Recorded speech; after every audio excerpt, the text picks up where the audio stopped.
right now I'm excited because the guest we have been looking forward to speaking with is on the phone. He was the big brother and manager and friend and just an all-around great guy, and I believe he's a minister. Let's welcome Bill KINISON to the Church of Rock radio show. Hi, Bill. Woo. Hey, how you and Tracy doing, Derek? We are doing so good, and what people don't know is that you, being from East Peoria, Illinois, and we're from Peoria and East Peoria, we have like a little reunion going on here. That's right. That's right. You know, that whole area is like Peoria. All you got's a river. Yeah, separating the and two. It's not even like a real river. It's an awfully brown one, though. Yeah. Yes, it is. I remember my uncle used to... he lived by the river, and he would go and catch catfish and then have us up for a gun. I'm not eating that stuff. Even as a kid coming out of that river, I'm not eating it. Yeah, 3 eyes or Yeah. a leg or something. That's right. Yeah, That's right. Yeah, when the fish start walking out of the water, I'm walking away real quick. That's right. When they start talking back to you, it's time to move on. When did you actually leave the Midwest and move out west? I left. I got married, and then we pastored several churches, and then our last church that we pastored was in Rockford, Illinois. And I was actually taking getting ready to go to service on Sunday morning, and we had a great church. You know, a lot of people, and we were young, so we had a young church, and I was taking a shower, and it's just like God inside of me just said, time for you to do something else. And so I thought, well, this is going to be interesting telling the wife, because she was from Rockford. Oh. And so I thought, she isn't going to go for this. And on the way to church, I said, babe, this is going to be my last service as a pastor. And all she said was, well, what are we going to do? And I said, well, Sam's been wanting us to manage him, and we can go out there. We got enough money for a couple of years and see if it'll work. And so we moved out here in 1986, and he hit about 6 weeks after we were here, not because of my ability, just the timing and coincidence. And we've been out here ever since. That's amazing. Were you ministering at the same time that Sam was, or was it after he was? Yeah. Same time, because the family was doing it, correct? Oh, it was a family business, man. Yeah. And when you're a preacher's kid, especially if you're a male, and there was 4 of us sons, no daughters, and but when you're a preacher's son, especially in a Pentecostal church, oh boy, it's just expected that God put you into this family to be a preacher. Right. No. And I had made up my mind I wasn't going to be a preacher.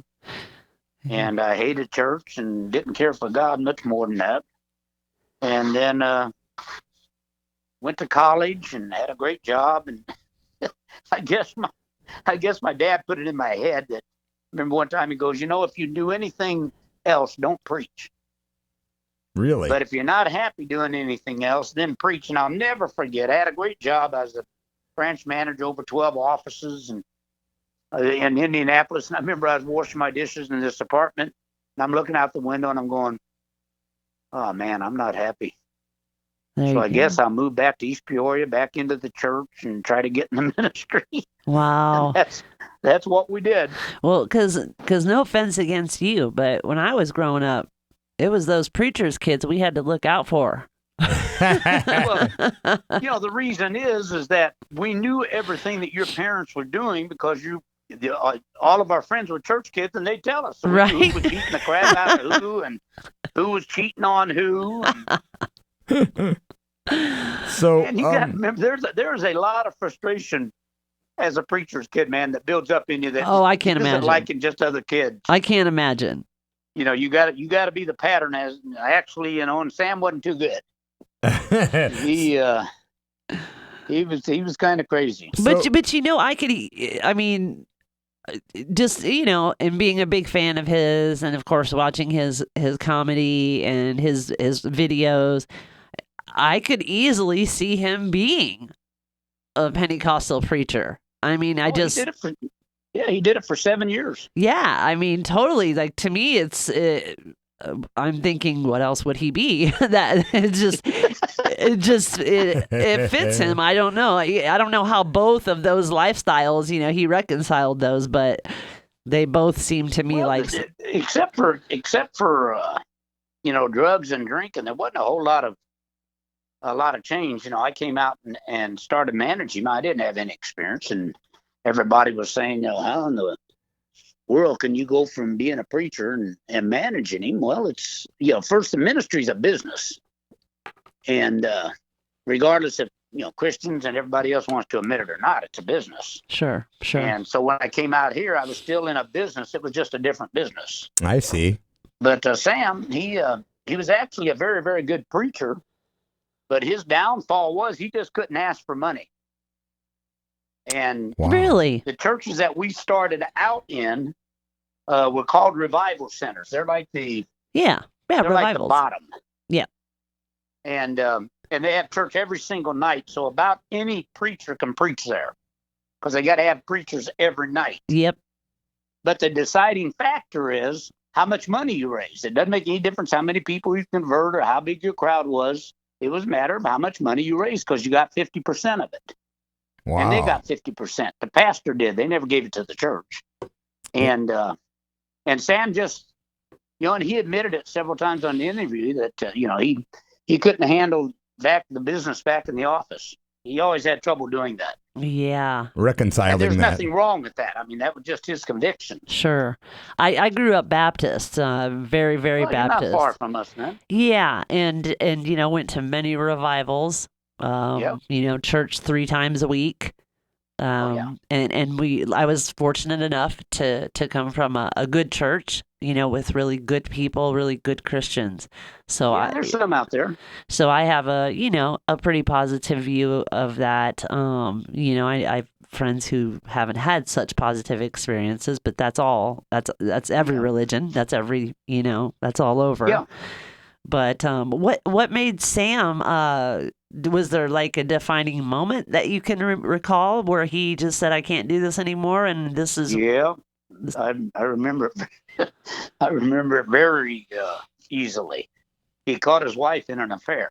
Oh, boy. And so... that'll do it. Yeah, well, if you're Pentecostal and you're a preacher and you get a divorce, you might as well sign your ticket going to hell. Yeah. You're definitely not going to be a preacher. And their saying used to be is if you can't take care of your own house, you can't take care of the house of God. Yeah. And but he also at the time, he came up and told me what had happened. About the lowest I'd ever seen him. And so, I said, what are you going to do? And he said, I'm done. He said, I haven't made $5,000 in any 1 year in the 7 years that I've been in the ministry. And so it was, not only was it the divorce and he was through, but I mean, he probably just couldn't afford it anymore. I supported him. Yeah. When he got into comedy, I supported him for 2 or 3 years. Because he just had nothing. Did he know? Did he have an idea? That's what I want to do. I'm going to go into comedy. Or did that just... Well, the funny thing about that is that he came up and he told me all this. And so then I said, Sam, because I never felt like, Sam, you got to have a passion to be a preacher and to be a good preacher. You really have to, it can't be just a job and you got to lift people whatever. up. If you're going to be good, you have to have a passion for it. Yeah. And I felt like that Sam got in the ministry. And he was very young. He was 16, and it was when my father died. And Sam was named after my father, and so I think he was doing the Julian Lennon thing. I got to do it for dear old dad. Yeah. And so I asked him at this particular time. I said, "Hey, forget that your brothers are preachers, your friends are preachers, your dad's a preacher. I want you to look down in your heart. And I want you to find out what you've always wanted to do." And I really thought, he'd take a day or two or take some time. He took about 5 seconds and said, I always wanted to be a stand-up comedian. Wow. And so I said, well, then I'll tell you what, set a date And after that date, you're never going to preach again. If you go back to it, you're going to keep going back to it. And so no matter what you have to do, if you have to pump gas or whatever, you can't go back to the ministry. And so we went down to Houston, and there's this club, actually, just a little old bar.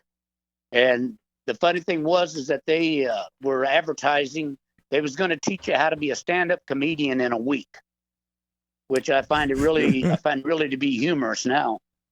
That's great. And so Sam goes down there, and he was the man from the first time he went on stage. But what they didn't realize that even though he hadn't been doing comedy, he knew he had stage presence, which most of them had to learn and everything else. But I went down and seen him after, I think he'd been there 6 weeks. And I told him, my wife called me and said, because it's like I said, I mean, just to be very blunt, Sam was a loser. He never ever got a paycheck because he never ever had a job. Well, can I ask you something about his material? Yeah. When you first heard Sam and in the direction he was going in, based on the fact that he was married and went through that trauma and later used that in his stage banter, but even got crazier and crazier stage material, did some of that stuff shock you? Oh, yeah. Oh, yeah. I remember first time I seen him, which he'd been doing it about 6 weeks, and it's actually when we met Rodney Dangerfield. He had done a big show in the arena in Houston. Then he came over to this little club to encourage young comedians, which Sam ended up doing too when he hit. And but I called my wife afterward, and she said, "Well, what do you think?" And I said, "You know what? I don't know anything about comedy, but I'm going to tell you right now, one day he's going to be one of the biggest stand-up comedians in the business." And wow. And so when I was sitting with Rodney, when he came in with his entourage, I told the bartender, I said, "I'll take care of their bill. So just give it to me." Well, he went over and told him. So Rodney had me come over and sat with him, but he had no idea I was connected to Sam. Ah. I mean, I wasn't even managing him at that point. Sam didn't have a manager, just started in comedy. And I'll never forget, and I'll keep my mouth clean for it, but I'll never get Rodney looking at me and goes, "Hey, this kid's a blanking genius. He's going to be big. He's going to be big. I don't know how long it's going to take him. He's not too disciplined." Yeah, I saw that HBO special with Rodney Dangerfield and Sam is such a great classic moment. Man, that was great. Oh yeah. Well, that again, that was another whole story. That's 6 years later. And every time that Rodney would see Sam, he'd ask him, how many minutes have you got? And Sam was always honest about it. I got 10 minutes. I got 12 minutes, 15 minutes. And so Rodney was at the Comedy Store, and Sam was working there as a doorman. I've been there working as a doorman for 5 years. And then Mitzi would put him up at 2 o'clock in the morning to sell drinks because he would pack it out. And so Rodney seen him, and so afterwards he goes, "I'm going upstairs and I'm bumping a guy. I want you to do this HBO Young Comedian special." And so Sam turns around to him and goes, I don't do contests." And just kind of walks away. So Rodney's like, "Where's Bill at? Where's his brother?" And so they said, "I think he's at home." "Well, give me his phone number." So he called me like 3 o'clock in the morning and said, "Hey, your brother's missing a good opportunity." And I go, "What is it?" And he says, "It's an HBO Young Comedian special." Well, I thought, it was another Funniest Man in America like Showtime had. And so I told him the exact same thing Sam did. He doesn't do contests. And I remember, now again, I won't talk like Rodney, but I remember him going, "What is it with you two guys? It's not a blankety contest. It's a showcase. I think you could do something." And we only went up there because we was getting a free trip. Yeah. We didn't think 6 minutes was going to do anything. Wow. And then they had the night before, they did a run through with all the crew and everything with a live audience. And then the next night is when they recorded it. Well, when Sam got up on that 6 minutes the first night, he cleared the room. Everybody walked out on him. I think the crew would have walked out if they hadn't got paid. He was just so shocking. Well, I'd seen Sam clear a few wounds. You either liked him or you didn't. And so, but I remember he came off the stage and he told Rodney, he said, I can't get going in 6 minutes. And Rodney said, tomorrow night you're going to kill. I'm telling you, you'll kill tomorrow night. Well, the next night came, Sam killed, and wow, everything started happening. And within a week, I signed a 4-record deal with Warner Brothers, a 4 special deal with HBO, appearances on David Letterman, wow. 3 appearances on Saturday Night Live. I mean, for 6 years, I've been trying to do something, with Sam, and all I'd ever get was, we don't know what to do with him. Well, after seeing him for 6 minutes, they all knew what to do with him, and so he had a great 6-year run until he got killed. Let me ask you this, Bill. Did you party with Sam? Were you a partier?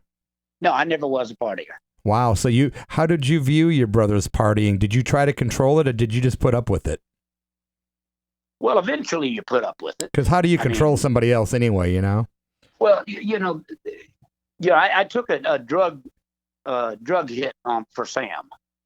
So I went to a rehab for 5 months.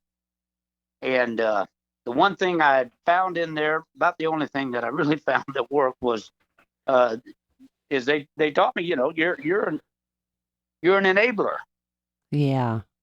And I said, well, it's not only my brother, it's also my job and everything. But when I came out, we did have different rules. Really? I didn't babysit him like I did before. And then he cleaned up, and he was clean the last year and a half of his life, basically. Well, God bless you, man. God bless you for trying to help your brother out like that. Yeah. I don't know if I was helping him out or I was just at the end of the road. Yeah. Yeah. I was done. I had shingles. I was in a divorce. It was not a good time. No. Well, We had a meeting. Sam made a little over $6 million a year. And we had a meeting with the business manager, and he's telling Sam that you got $300 in your account. And so in this meeting, I told Sam, I'm done. I'm through, man. I'm off this party train that he used to call it a party train. I said, I'm off this party train. And that was the first time that he ever told me, I've got a problem. And so I said, well, if you do, there's a AA place out in Malibu. You get rid of your apartment. I told him what all the deal was. And I said, I'll work until the first time you miss it. When we're in town, you're there every morning. And the first time you quit, you miss it, I quit, period. It's not just that day. Wow. I'm done. And that's when he cleaned up. Good for you, Bill. Yeah. And, it's a little off topic, but kind of not. And, when you're just a fan of someone and you don't really know them personally and you just kind of see, what the media wants you to see or what you read in this tabloid or whatever. I don't read tabloids, but it kind of always seemed to me like Sam had a really big heart, and that there were I felt like there were a lot of people that kind of maybe might have been hangers on. Do you know what I mean? Oh, we had a lot of them. I called them leeches. Yeah, and I don't know why I always felt that way about him, like that he just didn't have the heart to maybe tell someone to. I'm sure he did, but he liked to have yes people around him. Now, he was one of the most giving people you'd ever meet in your life. The guy on stage and the guy that you meet off the stage were two different guys. Right. The guy on stage, that was his act. And he would tell them in interviews, Larry King, Johnny Carson, didn't make any difference, it's an act. But, a lot of people took it serious. But to him, that was an act. Off the stage, you couldn't meet a nicer guy. You could not meet a nicer guy. I remember reading your book, Brother Sam, and really enjoying that. Well, thank you. Yeah, that was a good read. Well, I decided early on that I was just going to be honest. And there'd be some people pissed off, which they were. But I thought that's the only way, Sam and I knew how to do anything, would just be honest Mm-hmm. about it. And that's how I wrote the book. But I think it is a very, very good book. It is. And Bill, tell us about your ministry. Are you still ministering today? Yeah, I did this morning. Let's see. About 3 years ago, we own a theater here in California, community theater, 400-seat community theater. And I told my wife one day, I said, I'm thinking about starting a church. And so we did. And our first service, we had 173 people. Nice. And so we were there a year, and it was just booming, doing great. But man, it was so tough because we're running this theater. So we had to break down whatever set on Saturday night, get it ready for church in the morning, have church, and then as soon as the service is over, I have to tear it down and put the other set back up. Oh, boy. And after a year of that, it just got too much. So I thought, well, I'll close the church. I'll do 30 minutes on the internet, and it'll peter out, and and everybody go back to their normal lives. Nobody's going to be upset. I was just basically just doing it to patronize them. Well, it went the other direction, and now we run over 3,000 live on Sunday morning from 10 to 10:30 LA time. Oh, wow. And it's called The Gospel According to KINISON, right? Yep. We're going to check Well, that if out. all the preachers were honest, the gospel is all according to them. I'm just honest about it. I love it, man. I really do. I'm really happy that you made the time to come on our radio show. We've been doing the show 20 years. It's mostly a rock and roll show. Of course, Sam did rock and roll, so we are going to follow up this with his version of Under My Thumb by the Stones. Were you there when he recorded all those? Oh, cool... yeah. Were you? Nah, I bet you that saw was some great parties. He was the first over that song. He was the first one that pulled his video from MTV. Oh, really? Because they kept watering it down Oh, so bad that he just finally went, you know what? Tell him to screw it. I could see him doing that. He was the first one to pull his own video off of MTV. I could see him doing that. I very well could. I have just one more question for you.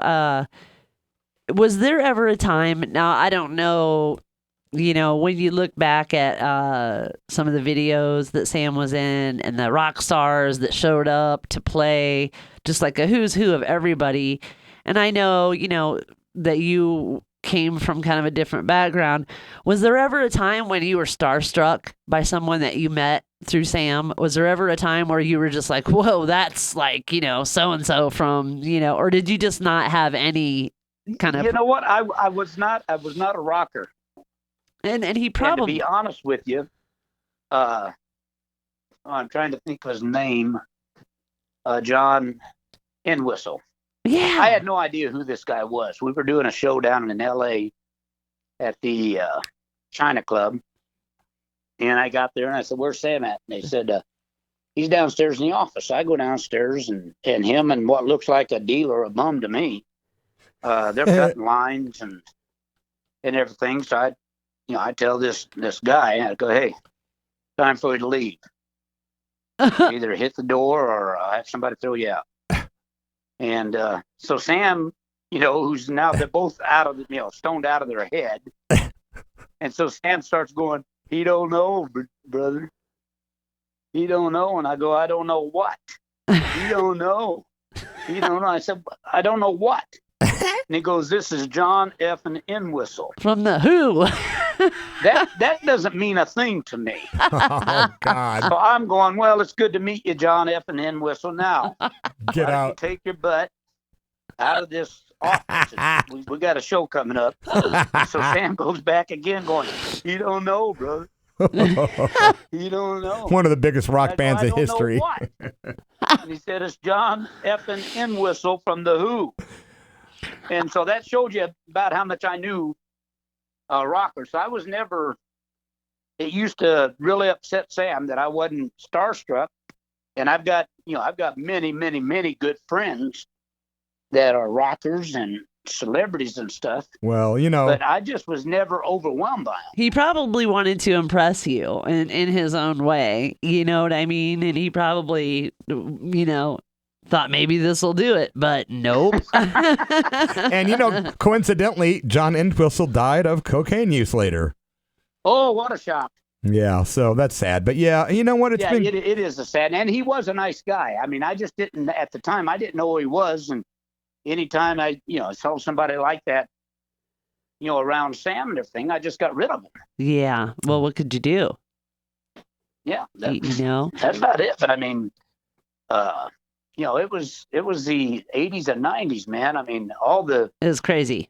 Oh, it was more than crazy. We were there. It was crazy. It was just yeah. I mean, I remember we're all from the Peoria, Illinois area, and the famous TV weatherman in Peoria was Roley Keith. I remember hearing that Sam was doing coke with Roley Keith. He's dead now, so I can say it. But oh man, and we heard Roley was for everybody, which probably only three of us know who we're talking about. But he was this weatherman, and for some reason, kids loved him. And just a nice guy. Well, we're doing a show at the Civic Center the next night, and so Sam goes, "Hey," and we were at the Pier Marquette. I'm sure you guys know that. Yeah, we have lots of listeners in Illinois, so they're listening. Oh, okay. Well, then we were staying at the Pier Marquette, and right across the street was the comedy club. Yeah. And so Sam tells me, he said, "Hey, see if they want me to come over and do some stuff tonight. Tell them they can't advertise." So I said, "All right." So I go over, and first, they don't believe me. You got a driver's license, and I go, hey. You either want Sam Kinison in here or you don't. And so they go, no, we'll, we want to do it. And so you couldn't even get in there. Well, Roley Keith comes and Sam sees him from the stage, and you would have thought that the president or somebody. And Sam brings him up on the stage. Now, if you were clean, it was Sam's mission to get you to party. Well, Raleigh, he's got a big problem. He's going to Betty Ford on Monday. He's checking in the Betty Ford Center out here. I didn't know that. Oh yeah, and so Sam, on a mission now to get him back to partying. Well, he didn't get to Betty Ford that week. He went about a week or two later, but Sam had spun him out. Oh my God. And if and I know there are lots of people listening that remember Roley Keith, and this is probably blowing your mind, because when I first heard this story, I thought to myself, that guy, Roley Keith, are you serious? And I'm only Sam Kinison could do that. Yeah, you're right about that, but I've seen him do it so many times. And then the other thing is that we would Sam had this constitution that he could party for 3 days and hardly walk. But if I could get him on stage, he'd give a great show. In 4 or 5 minutes, the adrenaline would kick in. And so I couldn't tell him, "Hey, dude, look what you're doing to your career and stuff," because whenever I did, he'd always go, "Yeah, why don't you read the reviews, brother? Read the reviews." I can hear him saying that. Oh, yeah. I can hear it. And so it was tough, man. If it hadn't been my brother, I never would have done it. Well, and it's probably why he, asked you to do it, because he could trust him. He trusted you. And he knew that you. Well, I was also the father figure in his life. Yeah, you would look out for him as best you could, and as much as he would allow you to do that. I remember Lorne Michaels from Saturday Night Live. We did one of our shows. We were riding in a limo to meet the cast members at some restaurant or something, and so Lorne goes, "Sam, who manages?" And he goes, "My brother." And he said, "That's good, man." He said, "You need to stay with him. If they're going to steal from you, they ought to be family." Yep. If they're going to steal with you, they ought to be family. God. Well, man. Really reason, not counting I was his brother and I raised him. But the other reason is that he surrounded himself with just leeches. Yeah. Yeah. Just leeches. And they'd steal his money. They do all kinds of stuff. Yeah. And the reason he had me around is that he told me several times, man, you're the only one that'll tell me the truth. Yep. And that doesn't mean that we got along great, man. We had a lot of big arguments, and he would tell me he's going to fire me, and I go, I'll fire your ass. You can fire me. And that's great. But if I had it to do over again, I would. I mean, that's my brother. Amen. And Amen. the most exciting comedian that's ever been in history. Yeah, and that is a fact. And how long has it been now that Sam's been gone? It's been it'll be 28 years in April. Good. Jeez, boy, that makes me just feel so old. Oh yeah, well, how do you think I feel? Because I mean, it just really, it seems like just a few years, that he was here, and I remember the first time ever seeing him and thinking, there's nobody like this guy, and he's gonna be huge. And you were right. And he was, and he did East Peoria and Peoria proud, and just like Richard Pryor did, regardless of what people say about Richard Pryor, and just thank you. He was a good friend of ours. Oh yeah, we love Richard. We do, we love Richard. And I went to school with his daughter. Oh, did you really, Rain? Yeah, Tammy. Tammy's the one that no one knows much about Tammy, but I did go to school, and she looks just like her dad. Yeah, but we met Richard. Actually, Richard was Sam's inspiration. On his honeymoon, he came out here, and they went to the Comedy Store. They were in the front row, and Richard Pryor got up.